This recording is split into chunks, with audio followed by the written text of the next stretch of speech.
तव्हांखे आगाह कंदासीं नाज़रीन। वज़ीर आज़म हलीम आदिल शेख खे सिंध असेंबली जो अपोजिशन लीडर मुक़ररु करण जी मंज़ूरी ॾेई छॾी आहे।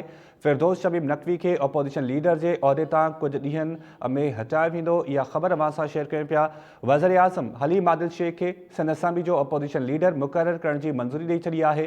फिरदौस शमीम नक़वी खे अपोजिशन लीडर जे उहिदे तां कुझु ॾींहनि में हटायो वेंदो। वाज़ह रहे त फिरदौस शमीम नक़वी कुझु ॾींहं अॻु इस्तीफ़ा ॾिनी हुई।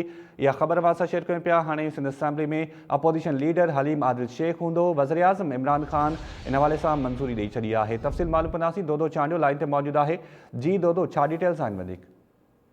जी, सिंध असेंबली के अंदर हलीम आदिल शेख अपोजिशन लीडर मुक़ररु करण जे लाइ वज़ीर आज़म मंज़ूरी ॾेई छॾी आहे। अॻु में फिरदौस शमीम नक़वी जेको सिंध असेंबली में अपोजिशन लीडर आहे, उन पंहिंजी इस्तीफ़ा गवर्नर वटि जमा कराई हुई। उन जमा करण बाद हलीम आदिल शेख जो नालो सिंध असेंबली अपोजिशन लीडर तौर वियो ऐं अॼु वज़ीर आज़म उन जी मंज़ूरी ॾिनी आहे।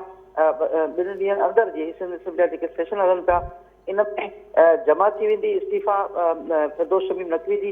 ऐं उन जीअं इस्तीफ़ा जमा थींदी त उनजे जेको ॿियो ॾींहुं हूंदो उन ॾींहुं हलीम आदिल शेख जे जी जेका आहे उहा दरख़्वास्त जमा थींदी सहन सां ऐं उनखे अपोजिशन लीडर तौरु जेको आहे उहो चूंडियो वेंदो।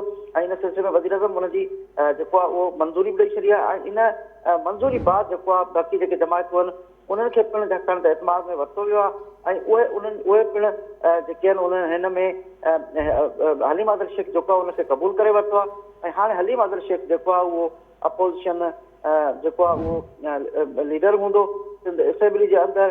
ऐं फिरदौस शमीम नक़वी जेको आहे उहो हाणे इस्तीफ़ा ॾींदो। 2 सालनि ताईं फिरदौस शमीम नक़वी रहियो, पर उनखे पार्टी जे अंदरि बि इख़्तिलाफ़ हुया, उन ते एतिराज़ हुया।